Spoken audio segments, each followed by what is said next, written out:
Chapter 19, Crowd Pleasers, continued. The Duke of Edinburgh's Awards Ceremony. Some ideas just reek of impending disaster from their very inception. The poll tax, Gary Glitter's rock and roll circus, sex with household appliances, but few more so than asking Bun and myself to present the Duke of Edinburgh Awards. It was a role normally officiated by local celebrities, rugby players, boxers, or ostrich-riding variety acts. But that year, homegrown talent must have been going through a lull, so they asked us. Some people in the Youth and Community Department, who'd known us when we were younger and had kept an eye on our progress, thought that the Dead Fly's contribution to local arts marked us out as eligible hosts. The connection was the Youth Film Society, which when we were 14 we were both members of. It kept us off the streets, and some of the best films I've ever seen I saw there first. The Wicker Man, Zardoz, The Phantom of the Paradise, Barbarella, to name but a few. The guy who ran it was a real horror film buff, but had some demons of his own in his personal life that got to him in the end. And much as I love anecdotes, this book thrives on them, I'm not going to say or hear a bad word against him. All I will say on the matter is that Dracula maybe should have been confined to the big screen where he belonged, for everyone's sake. Anyway, his successor offered us the presentation slot, casually adding that the band would naturally be playing to round the evening off, and that's when alarm bells really began to ring. Could she not see the folly of throwing the likes of us into the middle of a civic event at the town hall? Evidently not, as nothing we said could talk her out of the idea. The plan was that various dignitaries would say a few inspiring words, ourselves included. The 100 or so awards would be presented. Then the evening would finish with a 30-minute set to rapturous applause from the borough's youth and their proud parents. Now, not to disparage our core audience in any way, but a most cursory of glances would reveal them not to be the type regularly decorated with awards for services to the community. Though, if medals existed for building a 3 Skinner in a Force 10 gale, there'd have been a few worthy contenders. And I'm sure that while they could all put a tent up, that owed more to Mike Leavis than Baden-Powell. Our worst fears were confirmed when we received an advance copy of the programme, which listed just which esteemed speakers we were sandwiched between, and prompted Bun to say that speech-making was my department, and that he was sitting this one out. Then, of course, the issue of what we were going to wear came up, and the rest of them said that as we were representing the band, then freaky masks were the order of the day. I felt none too confident about standing up and addressing 500 people in the town hall, dressed as the devil, but there was no getting out of it. So when AF furnished me with a rap of speed to enhance my delivery, I succumbed, surmising that in such a situation, I would need all the bravado I could muster. Come the day itself, we trooped into the town hall, where we did a rough sound check. Then as the rest of the band retired to a room by the balcony to get pissed and skin up, Bun and myself were summoned to the Mayor's chambers to meet the others. As we sipped on our orange juices, I could feel the speed taking effect, and it felt like I was standing on the wall as I chatted complete bollocks to Merseyside's Chief of Police. Bun, meanwhile, was uneasily fielding questions from what appeared to be a field marshal in full military regalia.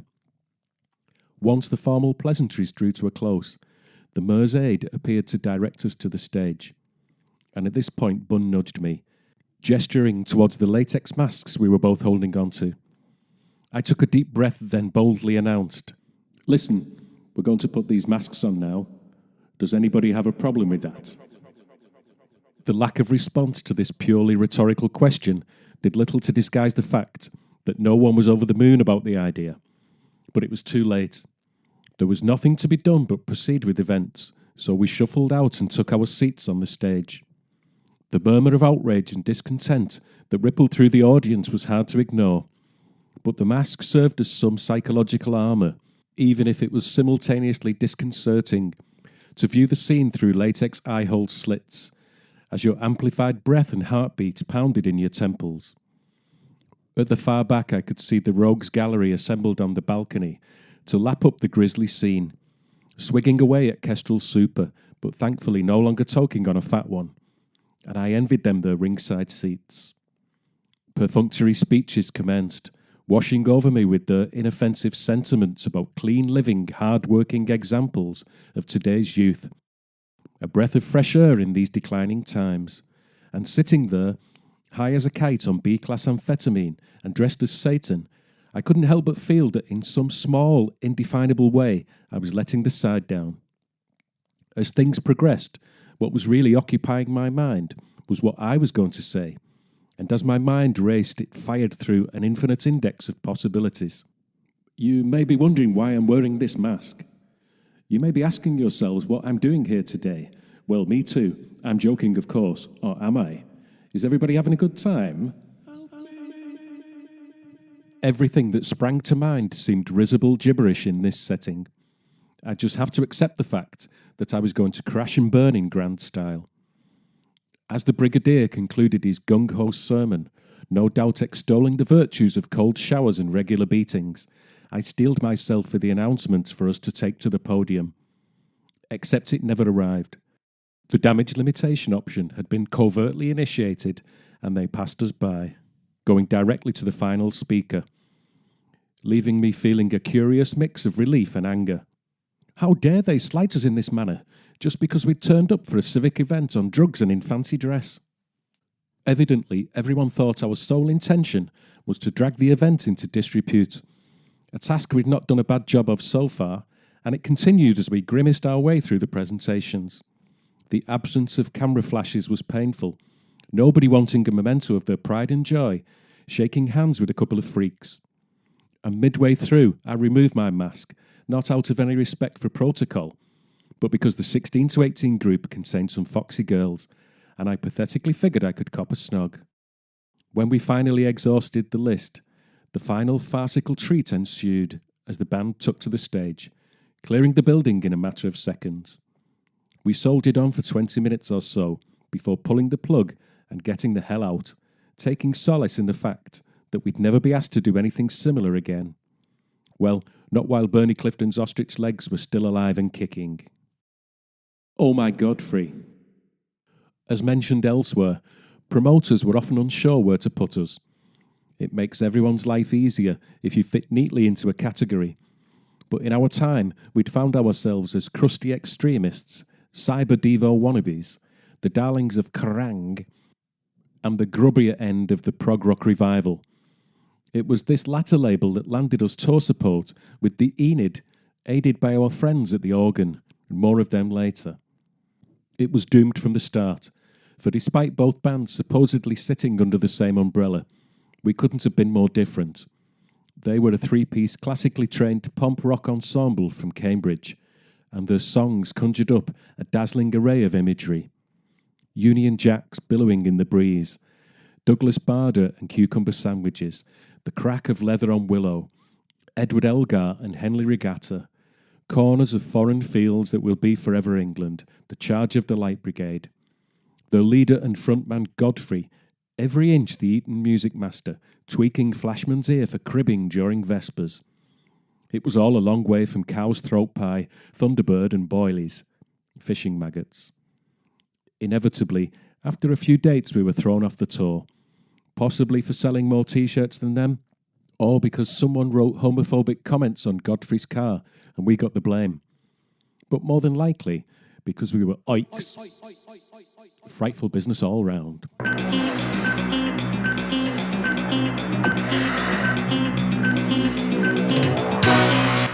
Chapter 20. Just another Welsh miming disaster.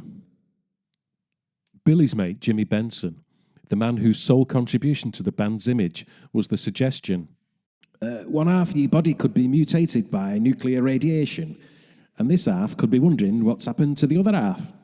Had a friend who worked for HTV, the Welsh television studios, and it transpired that they needed bands from time to time to assist with their video director's course. The brief was simple enough. Someone lively, visual and cheap, who'd be willing to mime to the same song all day, while would-be Mike Mansfields cued camera 2 and cut to zoom on camera 3, etc., on one of the large sound stages. Through Jimmy we got the job, for £150 plus lunch in the studio canteen, and a copy of each student's efforts was also included in the deal. A recording of 3 songs, Trickaroo, Telebot and Cap of Flies was sent in advance, and on the day we turned up with the Telebot and a range of masks and stupid costumes. One brave soul opted to tackle the 7-minute duration Cap of Flies, but the others went for the other 2 more manageable numbers. Still, the end result was 6 online edited studio performances that were a scream to watch. As for HTV, they were more than happy with their new guinea pigs and promised to invite us back when the next course ran. Jimmy was pleased, and we looked set to acquire lots of video footage. When the call came some months later to return, we failed to up the fee, but we negotiated an evening meal in the adjoining restaurant, which was part of the Theatre Clwyd complex. On the day we were joined by Tim, the part-time sound engineer and full-time exhibitionist who worked at the Dead Fly. Tim couldn't keep his clothes on. Nudity was his best chat-up line. He was also lead guitarist in local cabaret band Bushuk, who regularly plied their trade in that parallel universe known as Clubland, a dimension inhabited by smashing groups and top duos. Us regular musicians had a lofty disdain for cabaret. It was seen as a tawdry, laughable little enterprise, no better than prostitution. But the real reason scenesters shied away from it was that you had to be able to play your instrument properly. These days I've revised my opinion completely, and I've nothing but admiration and respect for those jobbing musicians who can eke a living playing other people's music. I even crossed the line myself recently. My Captain Sensible routine was the Toast of Belgium, believe me. Fortunately, my ivory tower was earmarked for demolition years ago. I do have a cabaret skeleton in my closet, though, that I'm truly ashamed of, and now seems as good a time as any to come clean. I once did cabaret and mimed. I know, inexcusable. Some local guys rang the studios because their keyboard player had broken his leg, and they asked me to stand in for a few shows. I can pretend I was flattered, but the truth is I did it for the money. Every man has his price, and evidently mine was the equivalent of a few nights out. I asked them for a tape and a set list so I could learn my parts, but they replied that such concerns were unnecessary, as everything was on backing tape. I would simply be required to go through the motions behind a generic black synth, while bored pensioners clapped politely. So this was what the seedy underbelly of the lowest common denominator looked and felt like. But what I couldn't fathom was why me? Anyone could have done it. The only prerequisites were a black shirt and the scruples of a Nazi war criminal. Maybe Bum was right. I looked like a keyboard player. The archetypal, gangly, lab coat-wearing geek boffin. I did 3 dates with them in all, and each exacted a sliver of integrity that the hefty bung in my arse pocket did little to assuage. There was no anticipation, no joy in setting up, and naught but a sour aftertaste as we packed away. It was a sentiment that Bill shared with me some years later, when he related his experiences drumming for a Blondie tribute band. But at least he actually played, and he got to stir at fake Debbie Harry's arse each night. We merely pushed the boundaries of the credulous, 3 guys all pretending to be the source of the blatantly one piano part, while fake George Michael crooned and gyrated. On the Erasure numbers, I tried to emulate what Vince Clarke does when playing those bouncy synth bass lines. It was my paltry effort to bolster the illusion, but nothing could prevent it from feeling like a cheap, transparent vaudeville scam. Well, that little confession, far from making me feel absolved and cleansed, has just left me feeling grubby and in need of a bath, so permit me to return to the equally sordid events in a Welsh TV studios. On the soundstage, we went through the motions with as much energy and enthusiasm as it's possible to summon in such artificial settings, and the results bore some evidence of passion and humour, so afterwards everybody was happy and in the mood for some serious unwinding. We were directed to our table in the restaurant, the one with the reserved signs on it, instantly taking that word as a cue card, telling us how to act. We were all roughly 25 years old, but still intimidated by restaurants. Fish out of water, torn between ordering the cheapest thing on the menu out of fear, or the most expensive as a show of bravado, nervously shuffling our menus and asking each other what we were going to have.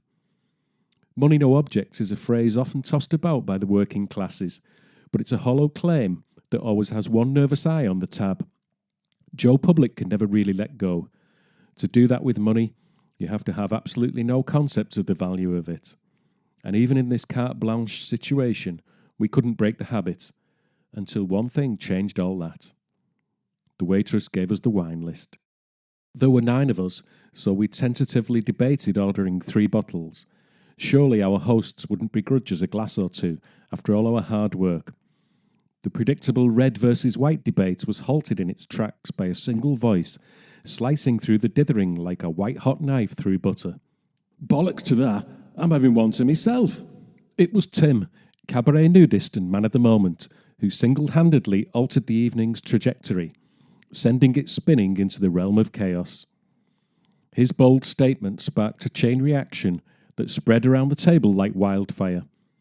In a matter of seconds it was settled. We were all having a bottle each, and this reckless decision instantly freed us from the shackles of menu anxiety. Once again the demon was out of its box, and the knowledge that things were doomed to follow the route to disaster and horrific consequences was strangely liberating. AF, ever the pragmatist, quashed any reservations by simply stating that we might never get the chance again. Before long it was time for another round of wine, and the connoisseur in us began to surface. We worked our way through the expansive and expensive list, yet the waitress didn't bat an eyelid. In fact, she seemed to be enjoying the scene.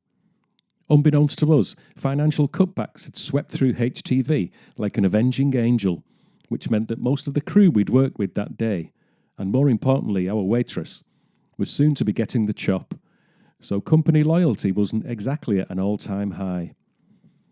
This came to light when someone expressed concern about her flagrant aiding and abetting of our downright unreasonable requests, and she replied that she'd be out of a job in a week, so we could have anything we damn well pleased. We thanked her for her candour and ordered another round of Pinot Noir. By now the restaurant had begun to fill up with post-performance theatre-goers who were somewhat agog at the racket emanating from our table. A casual eavesdropper could tune into any number of interesting snippets of dinner conversation. Billy was regaling us with his tales of running away to London at 16 and trying heroin, his forearms splayed across the entrees as he demonstrated shooting up techniques, whilst further down the table Phil could be heard loudly extolling the virtues of anal sex. So it's fair to say that we were no longer anxious about using the wrong fork at this point. The wine toll continued to climb, along with the decibel level and obscenity count, to the blatant disregard of our fellow diners who thought we'd emerged from recording some big TV appearance. What else could account for the slavish attention being heaped upon such a bunch of loud, drunken undesirables? It was an image we were more than happy to play up to by ordering bottles of wine every few minutes. The restaurant eventually began thinning out until we were the only customers, though 1 or 2 of the technicians from earlier had joined us by this time. We had ordered them a bottle each naturally. In the end, we began wandering into the kitchen to help ourselves, and it was on one of these forays to the wine rack that I spotted Tim lurking behind an aluminium dishwasher, ready to pounce on the unsuspecting waitress. He threw me a mum's-the-word nod and a wink, so I didn't blow the whistle on him. 26 bottles of wine had blurred the edges between my perception of high spirits and statutory rape. I was just glad he still had his clothes on. So the waitress got her golden handshake, and we eventually got shown the door, with half the band choosing to sleep over a hot air vent rather than get in the van with a slightly over-the-limit driver, and some of us just too drunk to care. I later discovered that the ones staying behind had filched another 6 bottles to get them through the night, and that the air vent had switched from hot to cold in the early hours. Several empty bottles and a mound of vomit were the parting gifts to our generous Welsh hosts. If making videos was this much fun, no wonder they took off like they did in the 80s. A week later, incredibly, we received a cheque for our efforts. The perfunctory accompanying letter was noticeably bereft of any comments, but it fairly reeked of the smouldering embers of yet another burnt bridge. Chapter 21. We are not worthy. Vale of White Horse, Torpedo Town, Avesbury, Sisbury Ring, names that sound more at home in Tolkien's Middle-earth than Middle England.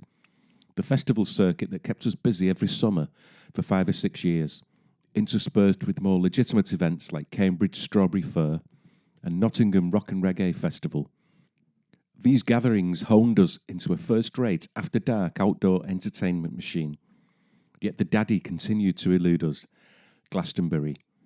We attended as punters most years, but often despaired in the types of acts that record company Muscle managed to shoehorn onto the pyramid stage. Bands that managed to arrive, play, and leave without getting so much as a speck of grime on their pristine stage clothes. Bands that sulked and threatened to leave the stage on those years when an audience knee-deep in mud decided to hurl some in their direction. Bands that insisted on exclusive backstage toilets when you were sharing a hole in the ground with 200,000 other people. It's designed for our shite. It's designed for our shite. It seemed that Glastonbury had evolved into something no longer sympathetic to bands of our ilk. But then Marge phoned and told us the Wango stage would be present that year in the Travellers' Field, and that we were on the bill. At that time, New Age travellers were allowed in for free. Yeah, you read it right. They had their own designated area and would stay for a week or more. Staggering to comprehend, isn't it, when you think of today's impregnable security-conscious event? What would Vernon Kay and Joe Wiley make of that when commenting from the All Mod Cons luxury bivouac? Now, Glastonbury can seem expensive, but not when you consider the sheer volume of entertainment on offer for that one ticket price. If you are on a budget, however, our tip is to turn up a few days early with no laces in your paratrooper boots and carrying a can of special brew. And Bob's your uncle. You're in for nought. Sorted. Now let's join Mark Radcliffe in the acoustic tent with Enya. Marge informed us that every man and his dog was after a spot on her stage, but she'd stuck her neck out and reserved us the prestigious Thursday night slot. The gates opened at noon on Wednesday, but the festival only officially started on Friday morning. Thus, thousands of punters would be roaming the site looking for entertainment, and more importantly, drugs. Don't be so naive. All that alternative healing and choral singing in praise of Avalon is just for the benefit of the BBC Two viewers at home, which would inevitably lead them to the Travellers' Field, the only place on site well furnished with both. So once they'd scored some righteous acid from some scurry-looking individuals, we'd be on hand to take them over the edge and start their festival weekend in style. I continue to meet people whose enduring memory of the band is that of being wasted in a field somewhere and some big pointy-headed aliens coming on and freaking me out, man. Glad to have been of service. Marge added that the weekend before, they would be at a disused airfield somewhere down south. So why not play that festival, then follow the convoy to Glastonbury on the Monday? It sounded a good plan, so we loaded up with provisions. Too much tinned fruit, as it turned out. That was my fault. I was convinced it was the key to survival and urged Bun to buy plenty. He got the blame when there was naught to eat after a week but pineapple chunks. And off we went to what was in fact a sparsely attended affair. As it was the weekend before Glastonbury, it was in the main only attended by genuine travellers, the weekend crusties having a weekend off before the main event. But for us it made for a nice warm-up. Wango gigs were always a blast in any case, enhanced without a doubt by the presence of the awesome fruit salad light show. To all intents and purposes, they were the Osric Tentacles crew, but always made time for the summer events, and as time went on, they even began doing as many of our shows as possible. I think they enjoyed it because our music was as frenetic and ever-changing as their sensory overload visuals. The Osrics excelled at trippy ethnic grooves, whereas we often sounded like Yes falling down a lift shaft. George bowed out after a time. His folks weren't getting any younger, and his epilepsy had been an issue once or twice. The precarious podiums he created out of tables and chairs were hardly safe, and one time in Liverpool, he flipped backwards from his 10-foot perch when a strobe set him off. An ambulance was called, but midway to the hospital, he came round and insisted they return him to the venue to finish the gig. Inevitably, age and technology conspired to persuade him to retire gracefully before he really hurt himself. Two things remain in the memory about the Airfield Festival. The first was finding an abandoned telegraph pole, which once we realised that Telebot's torso fitted neatly on the end, became a cybernetic totem pole. It created quite a sight, a flashing day-glow robot 25 feet in the air, and strapped to the roof of the bus, it would prove useful a week later in finding our campsite after dark. The second memorable event was AF being kicked in the teeth by the singer of a band on stage. It was surely unintentional, but AF didn't see it that way and came looking for a lynch mob, which he found in the shape of Bill, Phil and Billy, the Sutton Goodfellas. They decided they would wait at the back of the stage and when the band finished, descend on them with boots and fists flying. The rest of us were none too sure about this vigilante approach, but for the others it was a trip down memory lane, taking them back to the days when they were at war with guys because they lived at the opposite side of the park. They came back fired up and victorious, having given someone or other a token slap in the dark and a few "don't mess with Sutton Park, Leckhead" type warnings. We never had any future encounters with the band God's Government, but a band we regularly played with, The Stormed, a superb ska band who performed in matching bolero jackets, informed us that their bass player used to be a member, resulting in some embarrassed coughing and a swift change of subject. The Erfield gathering eventually drew to a close, so we followed the convoy to Glastonbury, arriving on the Monday afternoon, where we found the beast still in a state of evolution with much still to be erected. The traders were also arriving, so naturally their admittance took precedence over a horde of bedraggled freeloaders, and we were told to wait and not cause a disturbance. In such a volatile situation, with so many loose cannons amongst the throng, one could only feel that the tag peace convoy was optimistic at best, and an uneasy waiting game commenced. Imagine any global refugee scenario where masses of impatient people come up against the barrier of authority. Occasional renegade vehicles broke from the group and made ill-fated dashes towards the entrance, only to be turned back, which added to the tension. And emboldened by these acts of defiance, Billy clicked into lunatic mode.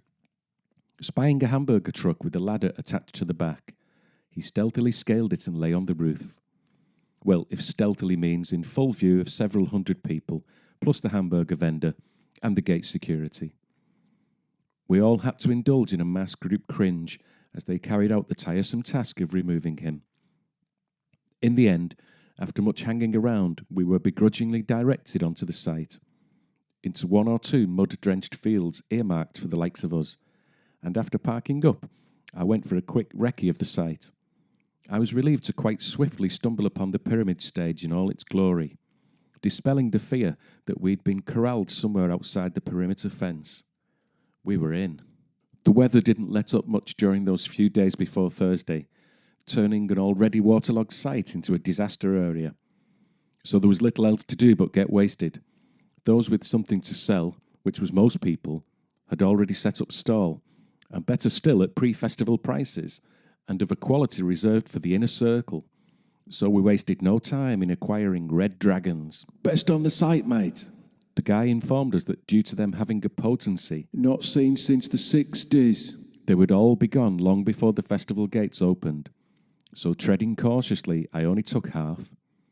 His spiel turned out to be bang on, and me and P spent a very strung-out afternoon, returning to the guy's van as soon as we could walk again to buy more, but it was already too late. When Thursday came, getting around was no mean feat due to the number of people about, and this became more difficult as night fell. So these were the conditions in which we had to physically carry the equipment from one field to another. The danger of falling over was ever present, keeping your balance but losing a shoe, slipping and skidding through swamp-like intersections as fire-wielding revellers staggered from the shadows at every bottleneck. Bill's drum case, the size and weight of a coffin, the item we all dreaded the most. Its sharp metal edges digging into your fingers as you battled to remain upright. It took us easily an hour to get everything there, and the same again to set up. Then followed a frantic scramble amongst cables, desperately coaxing a signal out of direct injection boxes and hastily spinning wing nuts on keyboard X stands. Buzzes, hums and feedback reverberated around the stage, and electric shocks stung you on the lips as you attempted primitive vocal checks. 1, 2, fuck, check 1, 2, Jesus. There was no time to do a song, just a part of one, and then a quick dash backstage to scramble into boiler suits and helmets. A stale, pungent smell emanating from P&F's bag containing the infrequently never washed stage garments. And then we were on it, and it was, "Good evening, Glastonbury!" The phrase sounding oddly triumphant in the torrentially drowned but packed travellers' field. There was a healthy contingent of St. Helens folk in the crowd, thinking, "Fuck the weather," and so were we, as we played on into the drizzle and spray, thinking only that it was one for the memoirs. We'd finally played Glastonbury. Now we could enjoy the rest of the festival. Being on the road for a week had left us a bit strapped for cash, just as things were kicking in. But the timely arrival of various friends from back home, who were loaded up with supplies, meant that a good time was never far away. I spent the Saturday night with a bunch of Tellings guys, all of everything. Dead Fly regulars who'd we'd shared a musicians' collective flexi-disc with, each band donating a couple of tracks each. And though our musical styles were worlds apart, we had a lot in common when it came to getting mashed. It was all very Mike Leavis Had a Farm, with a dab-dab here and a dab-dab there, and in the midst of the snowstorm, I suddenly remembered my remaining half of Red Dragon Acid, which I dimly recalled putting in that tiny jeans pocket. You know the one. You can fit a pound coin or plectrum at best, and then you can't get the bugger out again. It seemed to contain only grit and fluff, so as it was dark, I decided to just swallow the lot with a swig of beer and hope for the best. If the tiny scrap of paper was amongst it, then surely time would tell, though I didn't hold out much hope.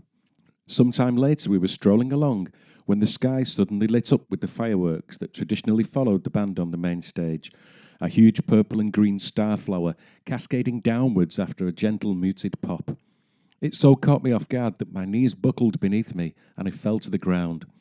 It was like a medicine ball had hit me in the solar plexus, and I let out an ecstatic and almighty groan.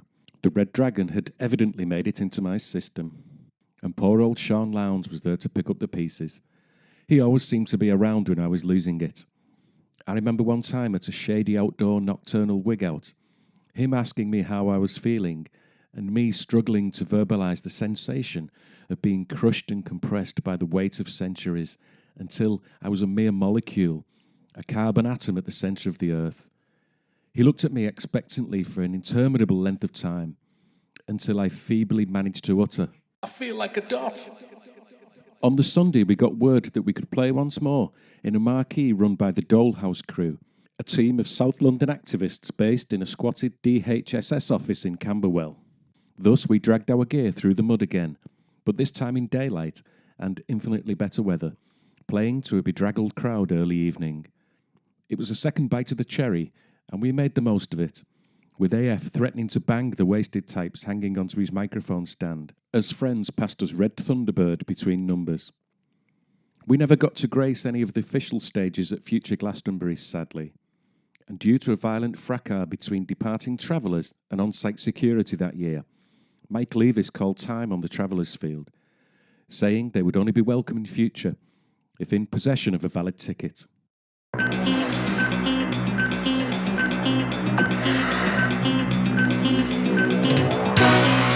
Take your protein pills.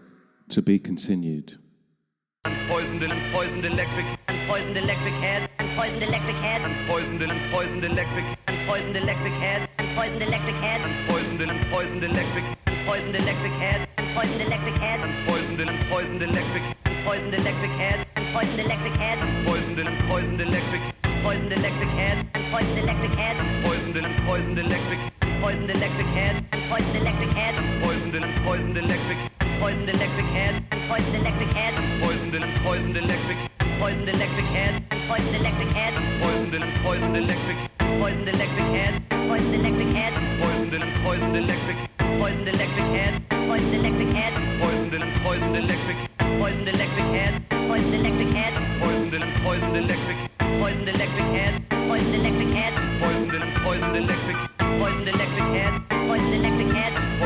Poisoned electric. Poisoned electric head. Poisoned electric head. Poisoned electric.